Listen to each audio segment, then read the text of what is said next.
the weather forecast with C3 Production. Hello there and welcome to this brand new edition of the weather forecast. I'm super excited to have you. I advise you to always have your umbrellas and cover yourself. Light rainfall is likely to persist in the center, the south, the littoral, the western highlands, and the coastline. We'll have a minimum temperature of 19 degrees. That is in the Adamo region, the northwest, and the west region, and a maximum temperature of 25 to 27 degrees. That is in the north region as well as in the far north region. For details, ladies and gentlemen, let's go to the southwest region, where showers with thunderstorm is likely to persist in the whole region this evening. I advise you to have your umbrellas and cover yourself. The same weather condition to prevail until the morning with a maximum temperature of 26 degrees. Next, we go to the south region, where showers with thunderstorm is likely to persist in the whole region. The same weather condition to prevail until the morning. Always have hot drinks. Let's end now with the far north region, where it will partially cloudy in the whole region. The same weather condition to prevail until the morning. We will have a maximum temperature of 29 degrees. Ladies and gentlemen, with such weather condition, I advise you to consult to know which cultivation suits your area. Good night. God bless you. That was the weather forecast with C3 Production.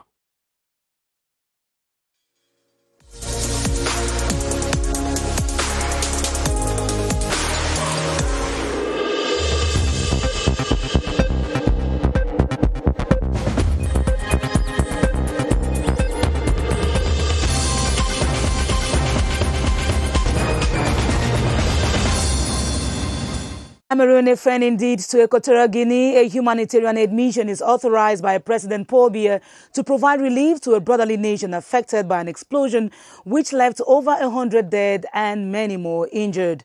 Works keeping in public administration and enterprises is decried by the state as performance suffers and the economy is affected.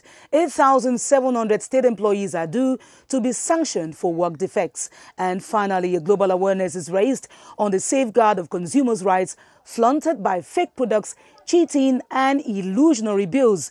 The role of consumer associations is questioned tonight. Those were the headlines of the 7:30 News without pictures. You're welcome. Good evening.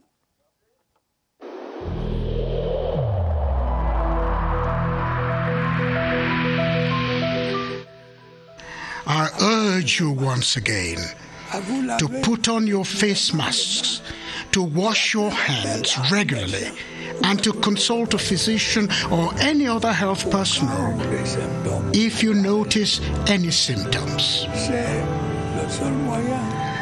This is the only way to save lives and to curb the spread of the virus.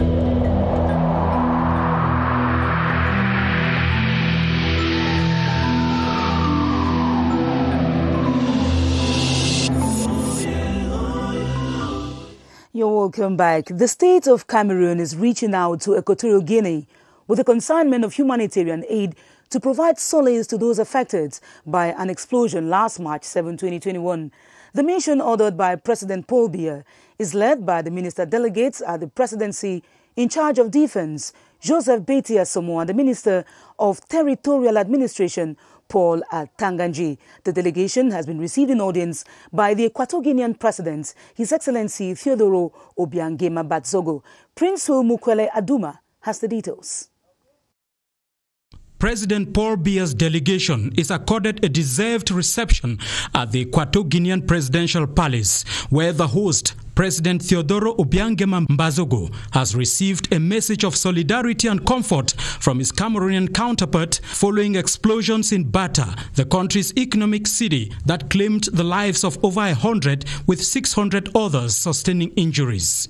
The head of delegation, Minister Joseph Beti Asomo, accompanied by his colleague of Territorial Administration, Paul Atanganji, are being trailed by an impressive consignment of drugs, food items, wares and more, a donation by President Biya for further distribution to victims of the explosion. Press reports after an in-camera meeting with the bearers of good tidings from Cameroon talk of a highly appreciative Equatorial Guinean president who expressed gratitude to President Paul Biya and the entire Cameroonian people for what he has termed a brotherly gesture. In the 12th edition of the CEMAC Day are ongoing in the sub-region, with focus laid on preserving and promoting the achievements of sub-regional integration in the face of security and health challenges. At a virtual meeting presided over by the chairperson of the CEMAC Commission, Professor Daniel Ona-Ondo, the member states called for economic diversification and industrialization. Caroline Akia-Anomer has the details. More than ever before, the CEMAC member countries are called upon to close ranks, act together, share experiences, and strengthen the integration instruments which supports member states in the fight against the health crisis, as well as integrate women and youths in the development process of the sub-region. The free movement of people in the CEMAC zone is something very important, because when we cannot move freely or easily from one country to another, we cannot easily maybe implement this process of regional integration. CEMAC authorities have to maintain all the finance on promotion of regional integration in CEMAC zone. Facilitating and moderating the roundtable conference via video conferencing, the chairperson of the Council of Ministers of CEMAC, Alamin Usman May, and the chairperson of the CEMAC Commission, Professor Daniel Ona-Ondo, respectively emphasized that against all odds, a retrospective look at the course of CEMAC since its creation in 1994 confirms hopes of building a common destiny justified by the complementarity of their common economies, which can only be done through combined efforts to preserve their gains. On to one of our top stories. Work in some public administrations is unhurried due to persistent absenteeism and dormancy. The Minister of State, Secretary General at the Presidency of the Republic, Ferdinand Gongo, has decried the vice translated through long and unjustified leaves of absence, false medical certificates, and extended lunch breaks. Cynthia Saptala reports on these recurrent malpractices which affect the output of the public service. It would seem that the release from the presidency was the needed call to order in some public administrations. The empty chairs with absent workers, habitual late coming, and extended leaves of absence, all attitudes condemned in the official document addressed to state workers. I cannot say that the civil servants are always there. We register some cases, 3 to 5. But it is not here at the central services. Though some did show up this Tuesday, officials in these administrations say they do have measures to track the presence of all their staff as well as their assiduity at work. When you arrive, there are some devices that have been put on the main gate. Even the door of the office have the same device. And with that device, we have fingerprint. It shows us the date, the hour of coming, and the hour of departure. Also, we have camera. Measures that not all administrations can effectively put in place. However, for those civil servants with such a pattern of deserting their post of duty, risk a query, then a sanction, and in certain cases, termination. More than 8,700 state personnel will be facing sanctions that include outright dismissal due to work skipping and indiscipline, in a decision triggered by Prime Minister Joseph John Gutey to be implemented by the Minister of Public Service and Administrative Reform, Joseph Lay. Some 10,000 files of recalcitrant employees have been examined. Luma Slim Davies has details of the declaration made today in Yaoundé. Absenteeism in the public service is a growing phenomenon with a negative social and economic effect on government action and ambition. Many of our civil servants used to abandon their post, especially for those who are in the regions. I must go to Yaoundé to follow my file. I must go to this place because I have this or that to do, without any justification. Even if you have been ill, you need to justify that you've gone to an hospital. You met a doctor who prescribed something for you. In 2018, a fiscal head count that saw 10,000 public service files examined raked in 10 billion CFA francs into government coffers. We are working on a specific file. We have noticed that more than 10,000 civil servants were not in their post of duty. Many have even gone abroad, but they continue to have their salary, which is not normal. Government is, however, set to make defaulters pay the price. Many will be sanctioned. Many, I can tell you, will even be sacked from our administration if they don't justify their situation. This is not acceptable. And indeed, it is time to say enough is enough. In spite of the absenteeism that is rife in some public administrations, there are some parastatals who are often cited as examples in the fight against work defection. They are the Special Support Fund for Mutual Assistance, FECAM, and the National Social Insurance Fund, CNPS, who have taken strict measures. Beatrice Lawsummer reports that their zero tolerance on absenteeism have borne fruits of excellence at work. It is check-in time at the Special Support Fund for Mutual Assistance, example of an organ where absenteeism and late coming is rigorously checked. This electronic device registers arrival and departure time by digital fingerprints for accountability. At 7:13, everybody must be inside FECAM because at 7:31, the door is locked, nobody can enter. Sometimes I'm going downstairs to see if what we want to apply is respected. Time is a precious asset in this parastatal, which has set high goals. Every employee had a contract of objective, so you know exactly what you have to do every day. So, and we are doing an evaluation of that contract every month. We are paid because we are working, and I cannot we cannot understand how can somebody have a salary without working. When you are late, we are considered as absent. We withdraw the day of your salary. The National Social Insurance Fund is another example, a place where workers can't afford bearing the cost of late coming. It also permits us locate workers who dodge from work or leave before time. The application tells at what time the worker came in or left. A sort of staff police verifies that machines correlate with what obtains, and absentees or latecomers expect sanctions ranging from query to observation letters and salary cuts.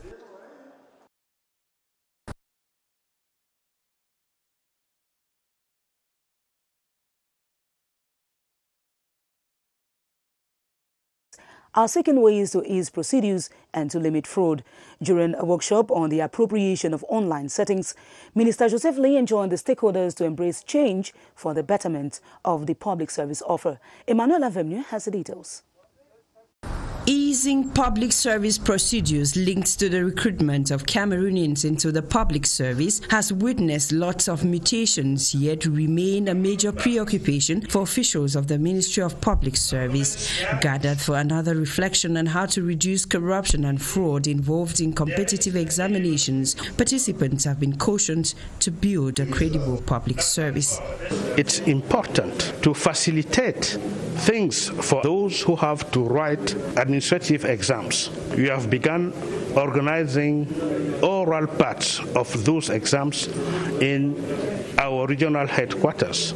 And this year, we are doing everything so that we can also organize in our divisional headquarters. Those directly concerned with the organization of competitive examinations are here to master the new procedures. With the registration now online, orals through video conferencing, the Ministry of Public Service is working to ensure that geographical distance is no longer a barrier for anyone taking public competitive examinations in the country. Global awareness is being raised on consumer respect and protection against market abuses and social injustices. Hours after the commemoration of the World Consumer Rights Day, we zoom in on these violations, which include cheating, fake products, and erroneous bills. The role of consumers associations is thus questioned. Clarice Aretakan reports that their impact can be felt if only they are equipped with the necessary resources. More than a score of them exist in Cameroon. Consumers associations. Their areas of intervention are just as diverse. Water, energy, telecommunications, and food processing are the most sought after. Consumer protection is their main fight. However, with numerous cases of users being victims of unscrupulous business practices, the voice of those who have volunteered to defend their rights is yet to cause significant change. We don't have a running budget, so we cannot work without subventions, and also consumers don't know their rights. They must belong to consumers associations. We cannot defend them otherwise. If we can have lawyers and technical expertise, then we can do our job. We need to be independent. The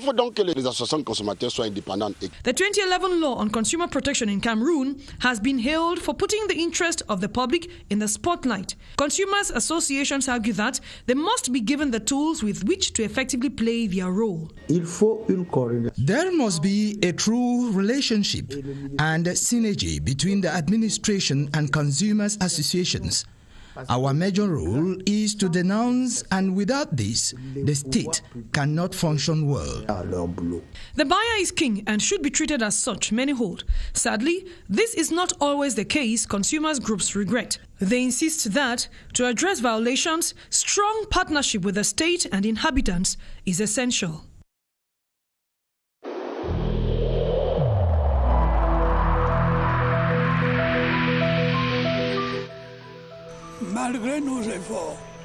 Despite our efforts, COVID-19 plunged many families into mourning and seriously hampered the functioning of our economy and society.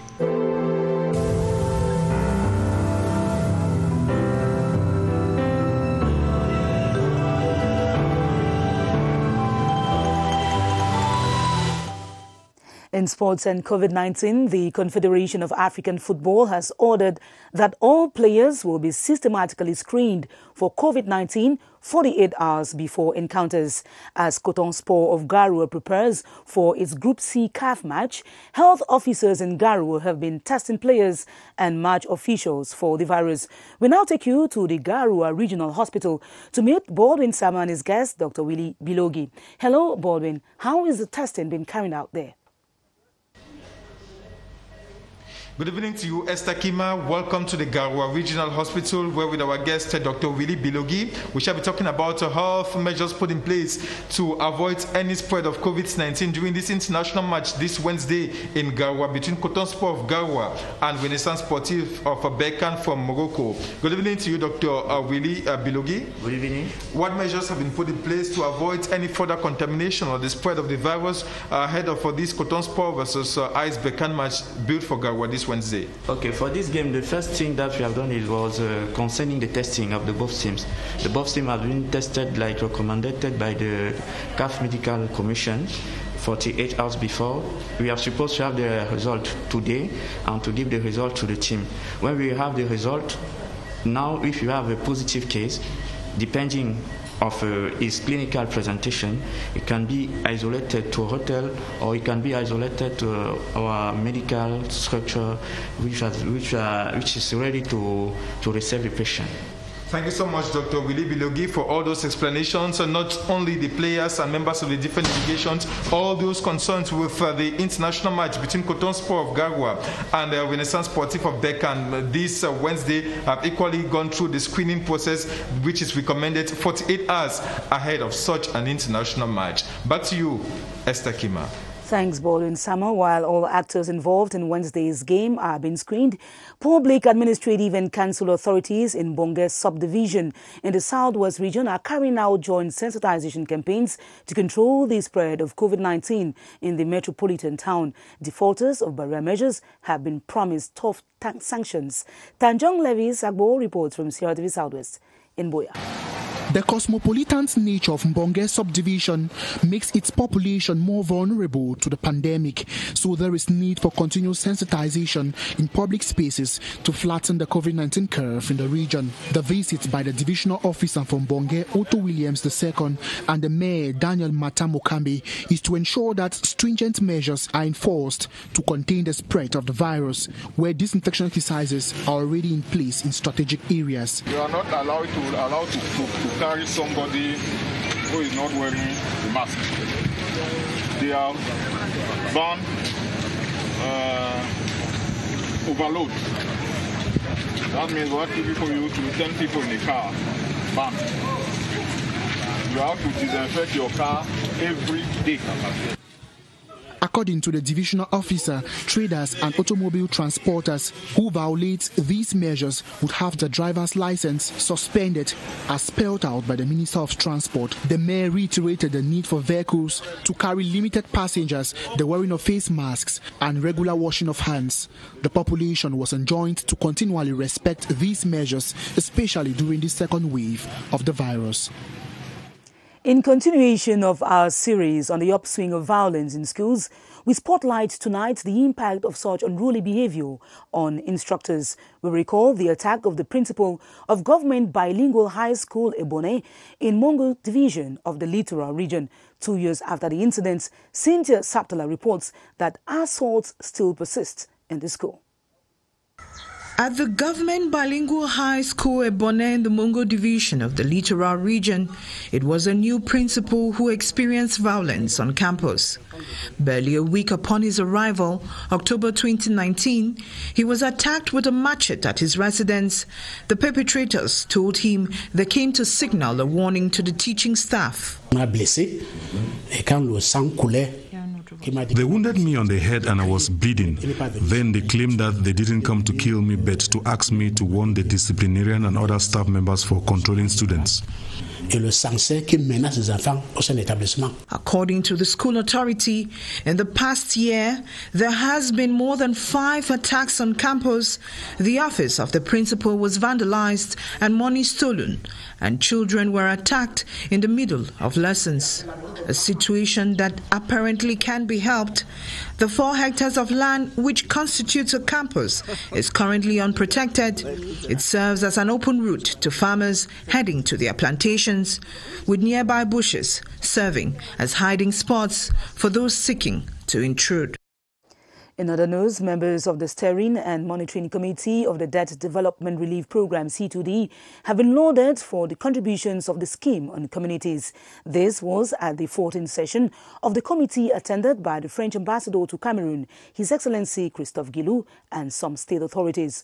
Over 1,000 billion CFA francs has been invested for the improvement of lives. Ewane Pole tells us more. The 14th session of the Steering and Monitoring Committee of the Debt Reduction and Development Contract, C2D, co-chaired by the Minister of Finance, Louis-Paul Motaze, the Minister of Economy, Alamine Ousmane May, and the French Ambassador to Cameroon, Christophe Guilou, held in Yaoundé to make an assessment of the operational implementation of the third C2D contract. 400 billion CFA francs. This is the money that is allocated for the C2D. We are going to lack an average of 72 billion CFA francs. We have to find some other ways of finding resources so as to continue to implement the project. As a factor of strengthening bilateral cooperation between Cameroon and France, the government authorities lauded the contribution of the C2D in supporting the Cameroon economy. France, through this mechanism, would have invested in this country 1,000 billion French CFA in infrastructure, in health, in education, in rural development, vocational training, employability of youth. C2D is a result of the heavily indebted poor countries initiative to directly return to Cameroon debt owed to France in the form of subsidies, which can be used to improve the living conditions of the population. On to our investigative report, the obtention of a COVID-19 test result set down to check the spread of the virus has become a contest of strength. The public who goes voluntarily for screening will have to wait for hours on end for the results, and the effects of this delay, especially for travelers, is sometimes disastrous. Alice Mbe went finding out what is not right in the operation. Here's her report. The Yaoundé Sport Complex is one of the centers where the COVID-19 test is being carried out. Samples collected are transferred to the National Public Health Laboratory for diagnosis, and the rapid test results can be known within 20 minutes. Here we collect samples for the rapid diagnostic test, which takes 15 to 20 minutes for people who want to know their results immediately. And we also collect samples for the polymerase chain release test. The samples are sent to the National Public Health Laboratory Center for Testing. However, delays have been reported. Here we receive all the COVID-19 samples and carry out two types of tests. The rapid diagnostic test, whose results are obtained in 15 to 20 minutes. The polymerase chain release test, which has several stages. We begin by receiving the sample, render it inactive, extract the ribonucleic acid, carry out the amplification test, and analyze the results, which takes a bit of time, normally 24 hours. It can happen that we have doubts on a test and take it all over, which causes delays. We also receive a lot of samples daily, above 500 than the normal amount, which also takes time to do the test. Health personnel advise people to go for early testing. People are advised to do their test 48 hours earlier, especially travelers. Someone traveling on Wednesday, for example, should do their test on Monday and obtain the results by Tuesday evening and travel safely on Wednesday. Medical practitioners say they are willing to return the test results earlier, but are usually overloaded with work, which makes their job difficult. And now on to sports. Coton Sport of Garua players and officials say they are ready to face their opponents during the second Group C game of the CAF Confederations Cup. They are set to clash with Renaissance Sportive of Berkane, Morocco at the Rumde Aja Stadium in Garua. Board and Summer reports on their training session and CRTV's deployments for a live broadcast. It is a motivated Coton Sport of Garwa squad that trains Tuesday morning at the Rumde Aja Stadium with the winning spirit reunited after their defeat in the tournament opener against GS Kabylie.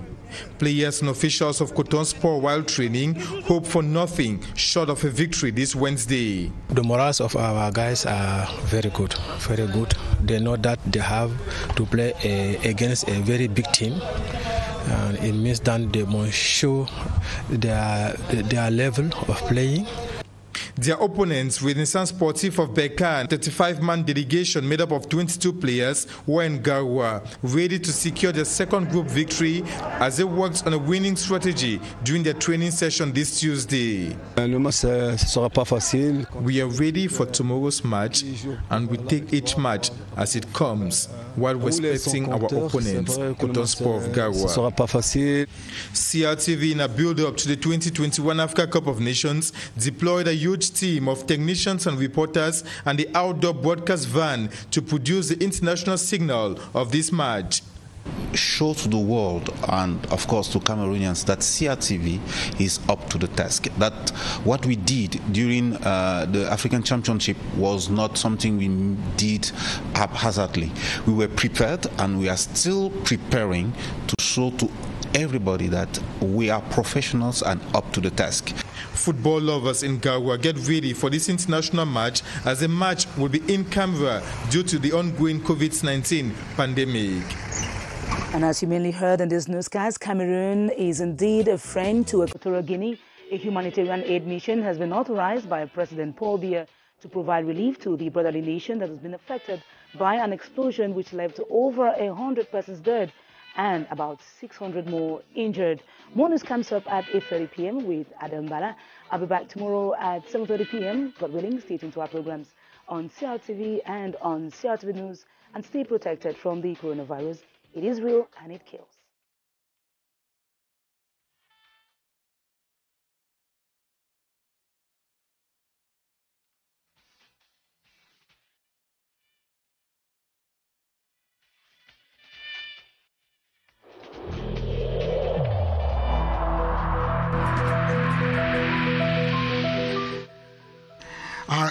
urge you once again to put on your face masks, to wash your hands regularly, and to consult a physician or any other health personnel if you notice any symptoms.